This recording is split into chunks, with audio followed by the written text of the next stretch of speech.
We've covered extensively President Joe Biden's pro-union credentials, and so it only fits that now we're seeing one union after another publicly support President Joe Biden's re-election bid. And I have for you one of the most incredible, powerful, on-the-nose political ads that I've seen, of course, anti-Trump, in a very long time, and I'm going to play it for you, and I'll probably play more of it than I normally play of videos, but some really strong stuff. Before playing that, here's the news that's relevant. The Associated Press reports President Joe Biden picked up the endorsement of North America's building trades unions at a Wednesday event where the president and his allies set out to dismantle Republican Donald Trump's reputation as a successful real estate developer. So the North America's building trades unions released this video, an ad that is announcing their endorsement of Joe Biden. And again, pretty brutal for Trump. He's not going to like this. You are promising America tonight you would never abuse power as retribution against anybody. Except for day one. Donald Trump, he's not a good man. He's not a good person. He does not care about anybody in this world except Donald Trump. That's it. That's all. A very clear and present danger. Now he's looking to get in that position again to exert revenge on people. I go all the way back to the 80s with Donald Trump and him trying to, get his mug on page 6 of the New York Post. The only difference between the Donald Trump of the 80s and the Donald Trump of today is he feels totally free to let his dark side out. And his dark side is very, very dark and very, very dangerous for this country. We can't let our democracy that we've worked for and we've cherished just disintegrate with the wrong leader at the wrong time. I can tell you that he personally committed to me that he was going to get our pensions fixed. He understood who was affected by these pensions. He assured me, I'm the President of the United States, I'll just call Mitch, I'll tell him to put it in the bill. Is everybody gonna love me? Everybody loves me, right? Is everybody gonna love me? Yes, Mr. President, you fix the pension, everybody's gonna love you. Well, that was wasted breath. There was lots of other things put in that bill. There was tax cuts put in that bill for rich people.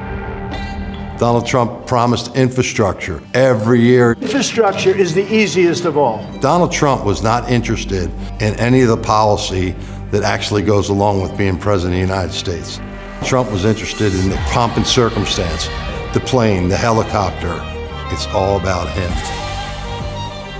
Donald Trump is incapable of running anything, let alone the most powerful country in the history of the world. And God help us if he gets anywhere near that White House in the future. And then they get into the for stuff, why they're for Biden, not just against Trump. We talk a lot about, and I'll play the rest of this in just a second, but we talk a lot about how there's your for column and against column in voting in this election. And obviously we have an existential issue right now facing voters, which is that Trump could end or severely damage our democracy. And so even if you had different feelings about President Joe Biden maybe than I do, and you were opposed to some of his policy achievements or policy vision for the future, then the against column, I think, should still be overwhelming. And that's why many even former Trump administration officials are saying they're going to vote for Biden, because the against stuff, what they're voting against, which is Donald Trump, his movement, his authoritarian ambitions, is so powerful and so strong. And that's something that's being pointed out in this video. And then, like I said, they get to why they're for Biden actively. And before playing that, I also want to say that because I focus so much on, justifiably, I think, the threat that Trump poses to democracy, a lot of other policy issues that he's wrong on sort of go by the wayside. Now, lately, we've been talking a lot about his impact on reproductive rights and how he is one of the most damaging people in American history to reproductive rights because of the fact that him being elected in 2016 allowed for the justices to get onto the Supreme Court, that allowed for the overturning of Roe v. Wade, and that enabled all of the horrific laws we've seen across the country. So that issue we've been talking a lot about, but it can't be forgotten while we're talking about these huge existential issues that he also is just not a friend of the working class. And that's the point that's being made here by this in a BTU endorsement video, which is that Trump made a lot of promises to the working class. He acted, a lot of people supported him, at least they said, for the reason that he seemed to be more of a working class hero. Now, I never bought it. A lot of people never bought it, but Trump did try to sell himself that way, even though, of course, he's the billionaire and has this history of ripping off working class Americans. But still, he was able to sell this sort of, I'm anti-establishment, I'm going to go in there and fight for you. And yeah, maybe you don't like the way that I'm speaking about things, but I can go in there and take this aggression to the powerful people in your interest. That's not what he did.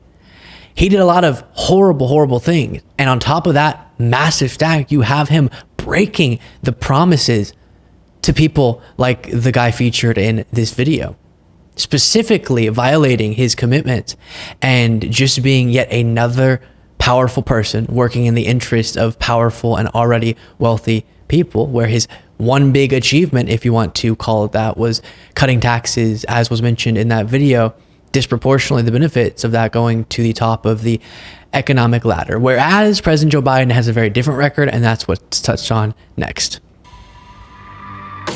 The president signed the bipartisan infrastructure bill, CHIPS and Science Act. Landmark Inflation Reduction Act. Hard-fought victory for the president. These massive pieces of legislation have been passed. It's incredible, but it isn't like Schoolhouse Rock, okay? There's lots of work to be done after the president actually signs a bill. They can write the rules so the rules work for working people. They can write the rules so the rules don't work for working people. The language that President Biden put in the legislation, he's got everybody covered. Forgot about nobody. It's been amazing. 15 million new jobs in just 3 years. 800,000 new manufacturing jobs in America and counting.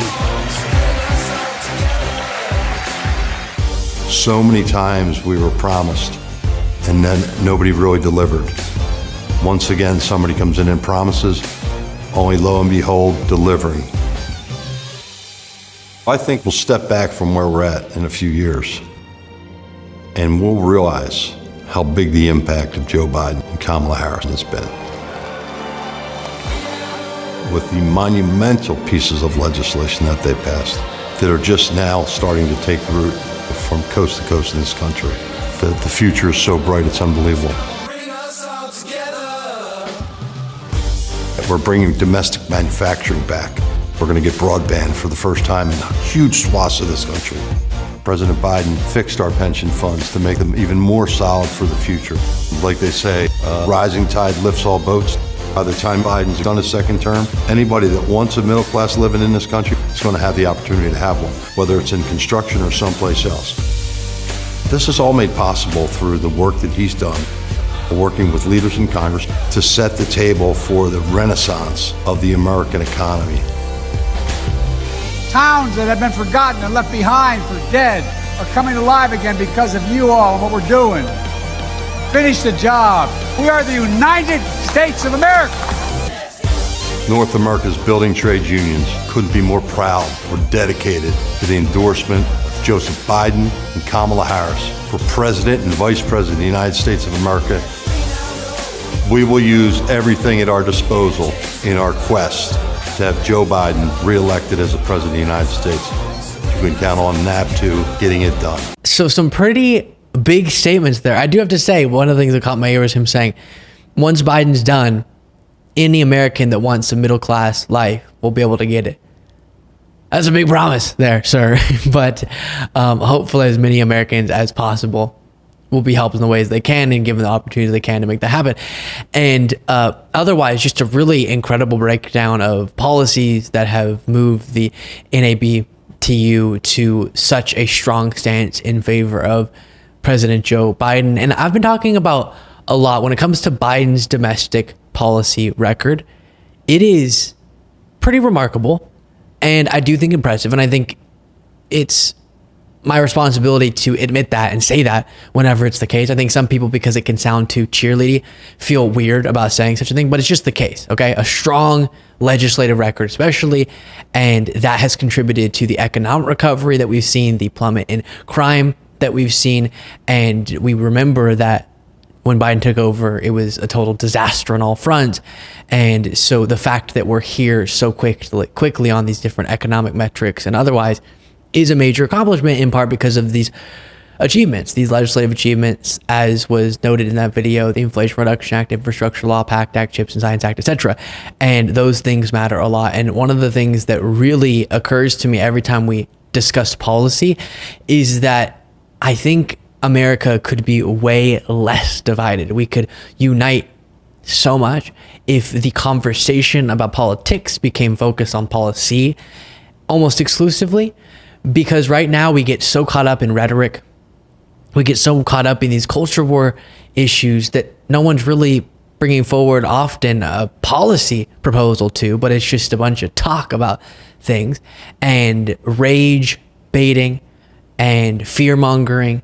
And that doesn't serve the end of improving Americans' lives when it's never connected to, out of some of these individuals, meaningful policy proposals. And so if even an avid Fox News viewer could just remove all that for a second and remove all the conditioning to think you care that much about furries, as we talked about the other day, or drag queens or something, I think even they could understand why lowering prescription drug costs is something we should unite around, and how we shouldn't be paying so much more than our developed country counterparts and being ripped off in that sense. And so things like the negotiating of drug prices by Medicare that was enabled by the Inflation Reduction Act, that's good. Or the capping of insulin costs, that's good.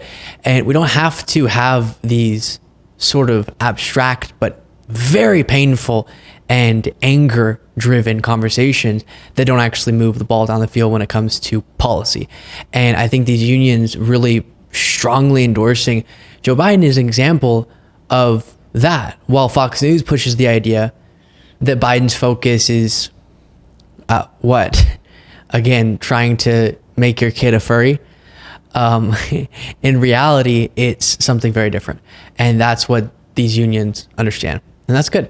Now, I do want to say, in addition to this, that while President Biden should get credit where it's due, a lot of this was enabled by the fact that Democrats, for the first 2 years of Biden's presidency, had the majority in the House of Representatives and in the Senate. And so if we want to see, okay, we avoid the crisis of Trump again, that would be incredible. But then we want progress. We don't want to just avoid a crisis for our democracy. We'd also like to continue seeing policy achievements. Well, we've seen what's halted that in the last year plus, which is Republicans having a majority in the House of Representatives and the focus going from policy aimed at benefiting American lives to stunts aimed at benefiting Republicans' political situation and attacking President Biden with all these investigations. And so it's super important that we care alongside the presidential about the House races, the Senate races, not to mention getting more local than that. And so I've been going through one Senate race at a time in these crucial races that will decide the Senate. And so we'll stick on the Senate for today. We talked about Tammy Baldwin in Wisconsin. She needs to get reelected for Democrats to maintain control of the Senate. Jackie Rosen, recently we talked about in Nevada.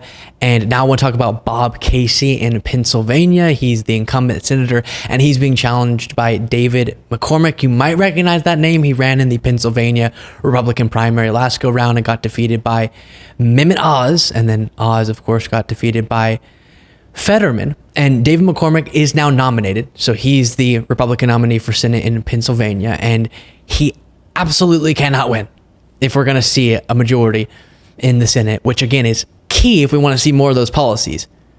Because while again, I think Biden should be given the credit and he's sort of the leader of the whole agenda there, it was 100% necessary for Democrats to have majority in the Senate and the House for those things to get through. And so having Bob Casey win in Pennsylvania, defeat David McCormick, super important. So just give you a sense of David McCormick now that he was just recently officially nominated. Abortion, he's expressed his support for bans even in cases of rape and incest. So an extremist on the issue of abortion. We're seeing a lot of Republicans now backtrack and try to avoid talking about that issue. That can't happen.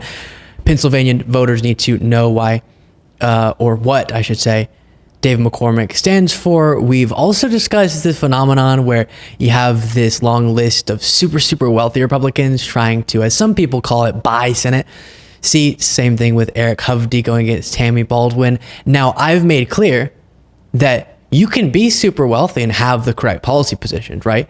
It's not a disqualifier.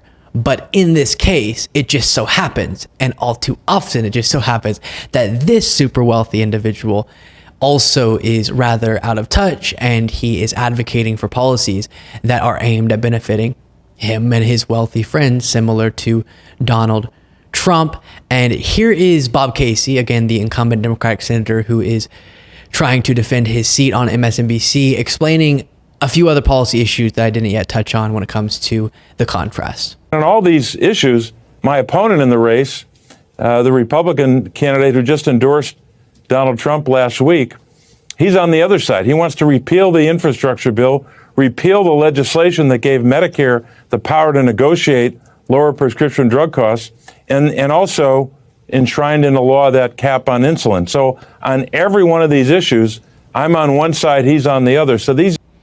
Right, so a crucial race, and actually let me play a little further so he can plug this. For voters, and I would hope that voters out there following my race and following the presidential race, if they're with us on these issues, I hope they go to bobcasey.com.